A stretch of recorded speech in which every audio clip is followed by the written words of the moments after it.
Bharat Pak match బహిష్కరణ వ్యవహారంలో Bangladesh cricket board చేసిన తాజా వ్యాఖ్యలు అంతర్జాతీయ క్రికెట్ వర్గాల్లో కొత్త చర్చకు దారితీశాయి. టీ20 ప్రపంచ కప్లో భారత్తో తలపడే ప్రసక్తే లేదని పాకిస్తాన్ ప్రధాని షహబాజ్ షరీఫ్ ప్రకటించిన నేపథ్యంలో తమకు మద్దతుగా పాక్ ఈ నిర్ణయం తీసుకుందని భావించిన బంగ్లాదేశ్ ఊహించని విధంగా స్పందించింది. ఒకవైపు పాకిస్తాన్ తీసుకున్న నిర్ణయం వల్ల క్రికెట్ ప్రపంచం మొత్తం ఆర్థికంగా కుప్పకూలిపోతుందని ఆందోళన వ్యక్తం చేస్తూనే మరోవైపు భారత ఆధిపత్యంపై పరోక్షంగా వ్యాఖ్యలు చేయడం గమనార్హం. శ్రీలంక వంటి తటస్థ వేదికపై మ్యాచ్ జరుగుతున్నప్పటికీ పాక్ వెనక్కి తగ్గకపోవడం వెనుక కేవలం బంగ్లాదేశ్కు సంఘీభావం తెలపడమే కాకుండా బీసీసీఐపై ఒత్తిడి పెంచే వ్యూహం కూడా ఉందని బీసీబీ సీనియర్ ప్రతినిధులు అభిప్రాయపడుతున్నారు.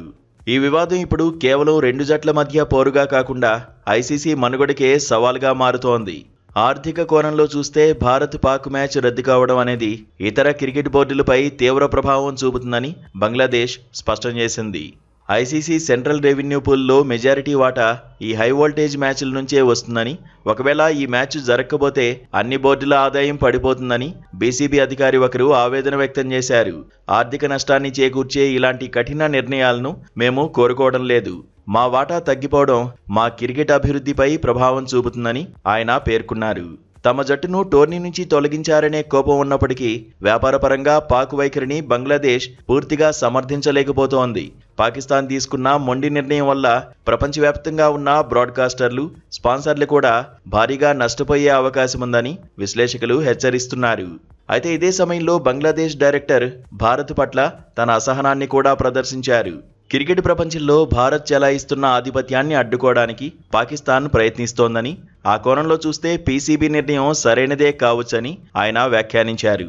బీసీసీఐకి గట్టి సందేశం పంపాలనే ఉద్దేశంతోనే పాక్ ఈ సాహసోపేతమైన అడుగు వేసిందని, భారత్ మాటకే ఐసీసీలో పెద్దపీట వేయడంపై తమకు కూడా అభ్యంతరాలు ఉన్నాయని పరోక్షంగా వెల్లడించారు. బంగ్లాదేశ్ చేసిన ఈ ద్వంద్వ వ్యాఖ్యలు ఇప్పుడు ఐసీసీలో మరింత గందరగోళాన్ని సృష్టించాయి. ఒకవైపు ఆదాయం కావాలని కోరుకుంటూనే మరోవైపు భారత్ ప్రభావాన్ని తగ్గించాలనే పాక్ ఆలోచనకు మద్దతు తెలపడం విడ్డూరంగా ఉంది. ఈ పరిణామాల నేపథ్యంలో ఐసీసీ ఎలాంటి కఠిన నిర్ణయాలు తీసుకుంటుందనేది ఇప్పుడు ఆసక్తికరంగా మారింది.